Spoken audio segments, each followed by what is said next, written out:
সদমৰণ ছাত্ৰ সন্থা আৰু লগতে মটক যুৱ সন্মিলনে আমি এটি কাৰ্যসূচী লৈছিলোঁ যে তিনিচুকীয়া থানা চাৰিআলিত আমাৰ জনজাতিকৰণৰ যি আমাৰ প্ৰতিবাদ বা আমি দাবী জনাই আহিছোঁ আমাক জনজাতিকৰণ লাগে বুলি। সেই মুহূৰ্ততে জুৱেল ওৰাঙৰ যি মন্তব্য, সেই মন্তব্যত আমি খুব ক্ষুভিত হৈ আমি মৰাণ আৰু মটক যুৱ সমাজে অৰ্থাৎ মটক আৰু মৰাণ ৰাইজে আমি এক প্ৰতিবাদ কাৰ্যসূচী হাতত লৈছিলোঁ তিনিচুকীয়া থানা চাৰিআলিত। সেই প্ৰতিবাদ কৰিবলৈ যাওঁতে গণতান্ত্ৰিক আন্দোলনত যদি জিলা প্ৰশাসনে গণতান্ত্ৰিক আন্দোলন কৰিব যোৱা আমাৰ সতীৰ্থসকলৰ ওপৰত যিদৰে উঠি পৰি লাগিছে, অৰ্থাৎ শাৰীৰিকভাৱে অপদস্থ কৰিছে, সেই অপদস্থক আমি কেতিয়াও মানি ল'ব পৰা নাই। সেই গতিকে আমি সদমৰণ ছাত্ৰ সন্থা আৰু মটক যুৱ ছাত্ৰ সন্মিলনে অহাকালিলৈ মাঘেৰিটা অৰ্থাৎ তিনিচুকীয়া জিলাৰ মাঘেৰিটা আঞ্চলিকত আমি সদমৰণ ছাত্ৰ সন্থা আৰু মটক যুৱ সন্মিলনে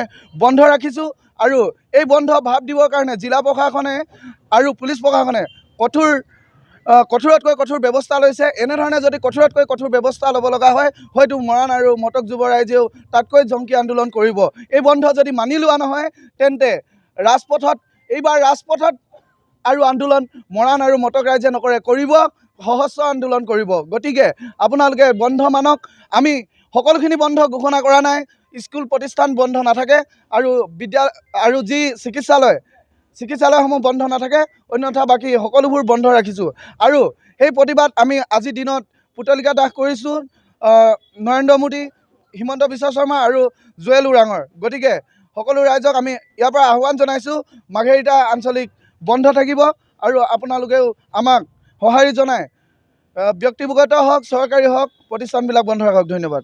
আমি সদমৰণ ছাত্ৰ সন্থা আৰু মটক যুৱ ছাত্ৰ সন্মিলনে কেন্দ্ৰীয় সমিতিয়ে নিৰ্দেশ দিছে যে আমাৰ মাঘেৰিটা পেঙেৰি আঞ্চলিক সমিতিৰ যিসমূহ টাউন এলেকা আছে, এই এলেকাসমূহত অহাকালিলৈ সকলো ব্যৱসায় প্ৰতিষ্ঠান আৰু গাড়ী আমি সকলোবোৰ বন্ধ ৰাখিবৰ কাৰণে আমি আহ্বান সকলোকে জনাইছোঁ। আমাৰ প্ৰতিবাদ জনজাতিকৰণ আৰু স্বচ্ছ অনুস্থিতিৰ স্বায়ত্ব শাসন দাবীত আমি যি চৰকাৰে আমাক প্ৰতাৰণা কৰিছে, এই প্ৰতাৰণা কৰি আহিছে। আমি সেই হেতুকে আমি সদমৰণ ছাত্ৰ সন্থা আৰু মটক যুৱ ছাত্ৰ সন্মিলনে এলানি কাৰ্যসূচী লৈছোঁ। এই কাৰ্যসূচীত আমি অহাকালিলৈ সকলোৱে 5 বজাৰ পৰা আৰু ৰাতিপুৱা 5 বজাৰ পৰা আৰু গধূলি 5 বজালৈকে আমি সকলোৱে এই মাঘেৰিটা অঞ্চলত আৰু জাগোন আদি কৰি পেঙেৰি বৰডুমচা এইখিনি গোটেইখিনিকে আমি যিসকল ব্যৱসায় আছে সকলোকে আমি এই বন্ধ সকলোকে সহায় জনাবৰ কাৰণে আমি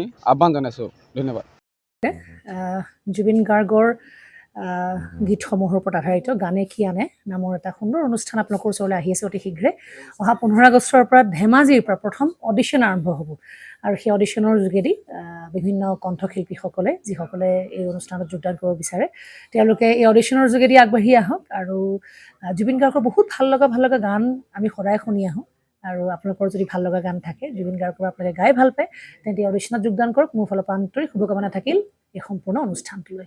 ধন্যবাদ।